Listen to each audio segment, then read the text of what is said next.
Gotham Knights is a Batman game, but instead of playing as Batman, you get to choose between Batgirl, Robin, Nightwing, or Red Hood, and play as them in the wake of Batman's death. Since I'm working towards all of the Batman Arkham Platinums, I decided to pick this game up as well and earn the Platinum. The Platinum for Gotham Knights is broken down into 4 steps.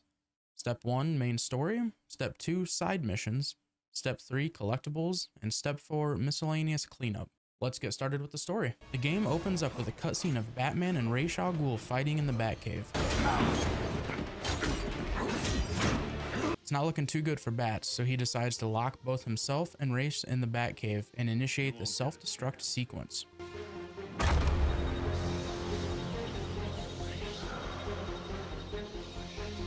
Gotham is their city now.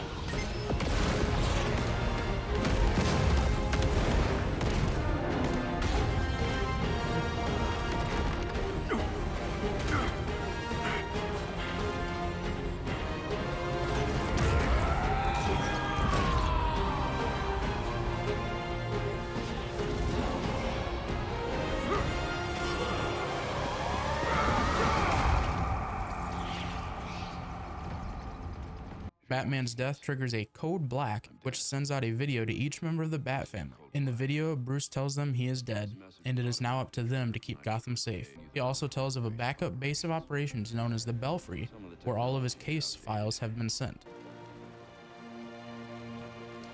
After the funeral, it is time to get to work. We pick up on one of Batman's leads and go to investigate a scientist named Kirk Langstrom. We arrive just to find out that he has been murdered, but we also find his research on an encrypted hard drive. This leads us to the GCPD morgue to get a sample of his DNA to unlock the drive. While at the morgue, we run into Talia al Ghul as she incinerates her father's body. She vanishes before we can ask her any questions. When we catch up to her, she tells us that once the League recovers from Ra's al Ghul's death, they have their eyes set on Gotham. Back at the Belfry, we receive a message from Harley Quinn, who was working on another lead for Batman. We head to Blackgate Penitentiary to have an in-person chat and gather the intel she has on the lead. From her notes, we decide we need to pay a visit to Penguin, who we think may be involved in a centuries-long conspiracy.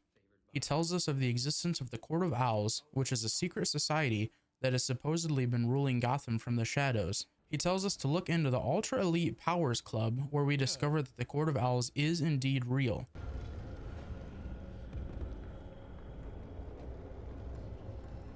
Oh, spooky. Ooh.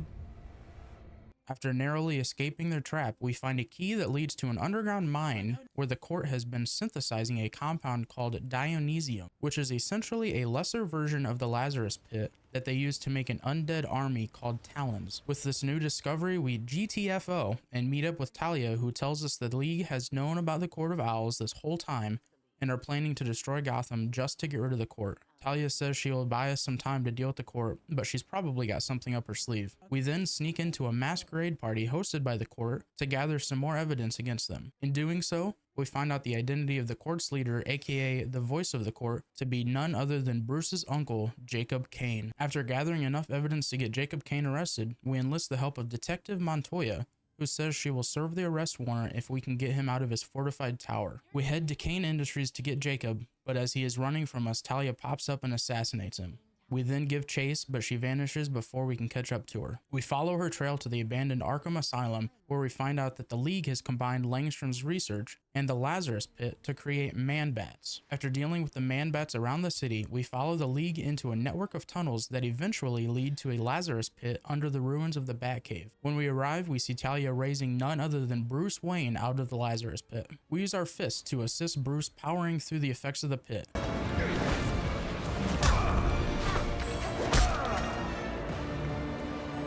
With him recovering, we take down Talia as well. After pushing her back, the Court of Owls decide to join in on the fun and try to claim the Lazarus Pit for themselves. Bruce has another plan and yet again sacrifices himself by flying the Batwing into the pit, destroying it and many members of the court. While playing through the story, I earned these trophies.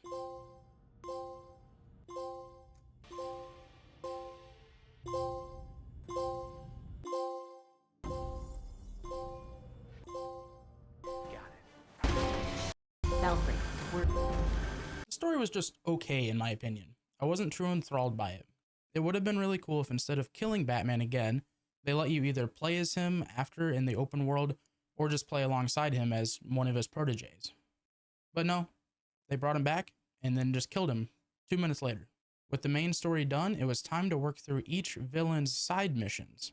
Same as the main story, they were okay. They didn't really do anything for me though. We take down Harley Quinn, who was mind controlling people. Mr. Freeze, who tried freezing Gotham with a mech.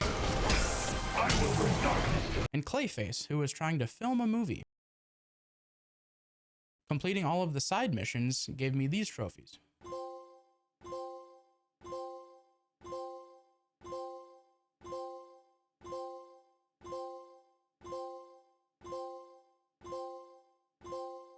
With all of the side missions now done, it was time to go around the map and gather all the collectibles. These consisted of batarangs, historic landmarks,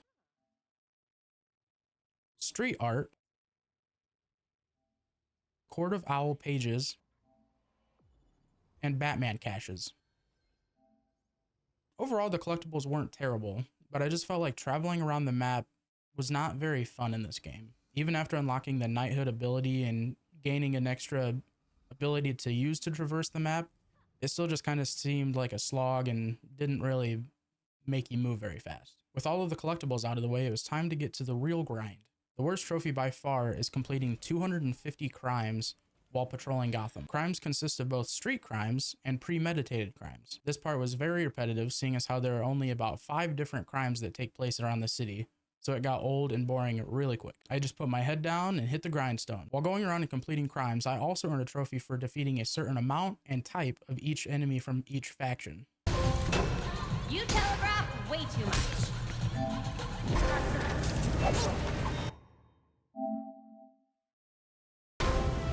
Had enough? Keep an eye out to be ready for anything. Now we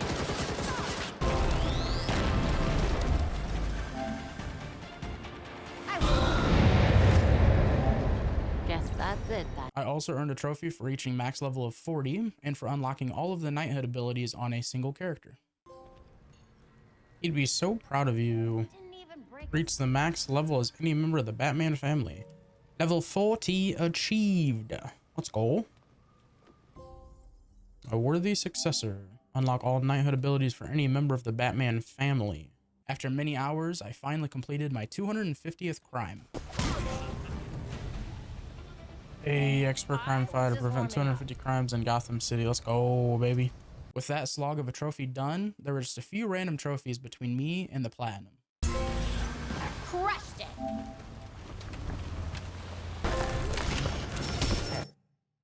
In your element, inflict elemental effects on enemies 50 times. Nice. Sorry, not sorry.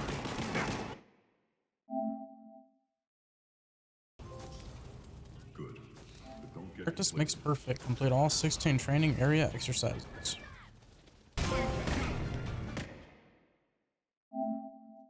Beat 40 talons, 25 gladiator talons, and 1500 talons. Finally. This should give us our final trophy. Dress to impress. Craft a complete set of legendary equipment. Suit, melee weapon, ranged weapon, and platinum heir to the cowl. Earn every trophy in Gotham Knights. Nice. All in all, this game isn't terrible, but it's definitely not great. The story and side missions were decent, but I just wasn't very engaged with them. I think it would have been more fun to play co-op, but since I don't have friends, I played most of it solo. The platinum was not difficult, but just very time consuming.